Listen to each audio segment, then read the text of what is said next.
ये क्यों हुआ? बार बार एक बात कही जाती है, एमएसएमई देश का 15% जीडीपी देने वाला एक सेक्टर, जिसका 1/3 अनऑर्गेनाइज्ड सेक्टर, असंगठित क्षेत्र, छोटे कामगार बीड़ी बनाएंगे, चूड़ी बनाएंगे, इस तरह का रोजगार करेंगे, एक सेटअप लगाएंगे, 3 लोगों को नौकरी देंगे, उस पर इतनी जबरदस्त मार क्यों पड़ी?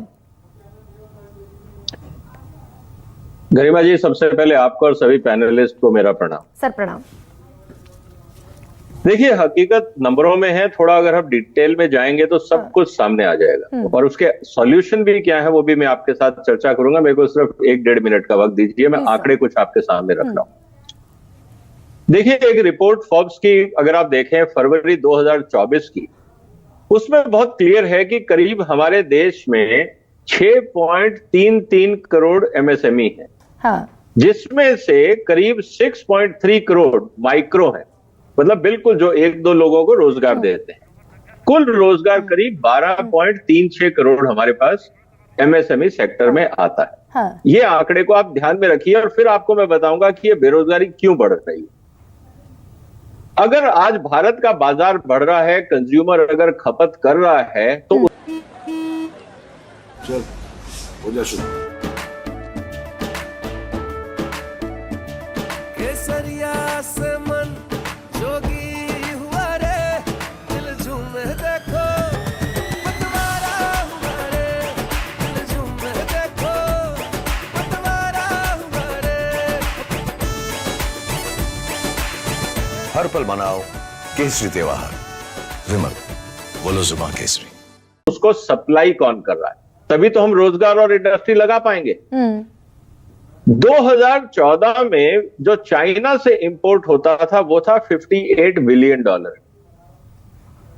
2022 में बढ़ के हो गया $102 बिलियन, और 2023 में बढ़कर हो गया $122 बिलियन। इसने भी कमर तोड़ी क्या? ये जो चीन से एक्सपोर्ट मैं वही आ रहा हूं। ये मेरे को टाइम दीजिए, इसलिए मैंने कहा कि थोड़ा सा पेशेंस रखिएगा, मैं आपको सारे आंकड़े देता हूं। इसका मतलब यह है कि हमारा आयात चाइना से डबल हो गया। अब किस क्षेत्र में डबल हुआ, अब आपको ये समझिए, और क्यों कमर टूटी, इसका भी आंसर इसी में। सबसे ज्यादा जो आयात होता है वो होता है इलेक्ट्रिकल्स एंड इलेक्ट्रॉनिक इक्विपमेंट, करीब $44 बिलियन। इसका मतलब अगर आप घर में कोई प्रेस बनाते थे, टेबल लैंप बनाते थे, तो उसका कोई सॉकेट बनाता था, कोई बल्ब बनाता था, कोई उसकी बॉडी बनाता था, ये सारे माइक्रो सब कंपोनेंट बनाते थे, और बड़ा ब्रांड उनसे खरीद के असेंबल करके प्रोडक्ट बाजार में लाता था। ठीक है, और ब्रांडिंग होती थी। अब क्या हुआ, जितनी बड़ी कंपनियां हैं उन्होंने एमएसएमई से खरीदना बंद करके चाइना से डायरेक्ट इंपोर्ट शुरू किया। सिर्फ अब क्या हो रहा है बाजार में, लेकिन सर, लेकिन विजय सरदाना, ये भी डीमोनेटाइजेशन को फैक्टर जो लोग मानते हैं, बड़ी रिसर्च है उस पर भी कि डीमोनेटाइजेशन, नोटबंदी, उसके बाद जीएसटी जिस तरीके से लागू हुआ वो, और उसके बाद कोविड में अचानक लॉकडाउन होना भी, बड़े तीन शॉक लगे एमएसएमई को, खासतौर से अनऑर्गेनाइज्ड सेक्टर को, छोटे कारोबारी को, रोजगार जहां पर खत्म हो गए। ये देखिए, ये अपने आप को भुलावे में रखना बहुत अच्छा है। आप चले जाइए, क्योंकि मैं खुद जाता हूं फील्ड में, आप चले जाइए दिल्ली के चांदनी चौक में, आप चले जाइए भागीरथ पैलेस में, जो सबसे बड़ा इलेक्ट्रॉनिक कंपोनेंट का मार्केट है, आप चले जाइए किसी भी बड़े बाजार में जहां होलसेल ट्रेडिंग होती है, वहां व्यापारियों से बात करिए कि यार आप मेक इन इंडिया क्यों नहीं करते। उन्होंने कहा भाई साहब शुरू किया था, लेकिन आपके इंस्पेक्टर और करप्शन इतना ज्यादा है कि बेहतर है चाइना से इंपोर्ट कर ले, फैक्ट्री नहीं चला सकते इस देश। और उसका सारा जो भार पड़ेगा वो इस देश के युवाओं पर बेरोजगारी की शक्ल में तो पड़ रहा है ना विजय जी? आंकड़ा इस बात की तस्दीक करता है कि नहीं करता? वो आंकड़ा सच है कि नहीं है? आप देखिए, लाइफ बहुत सिंपल है, उसको कॉम्प्लिकेटेड मत करिए।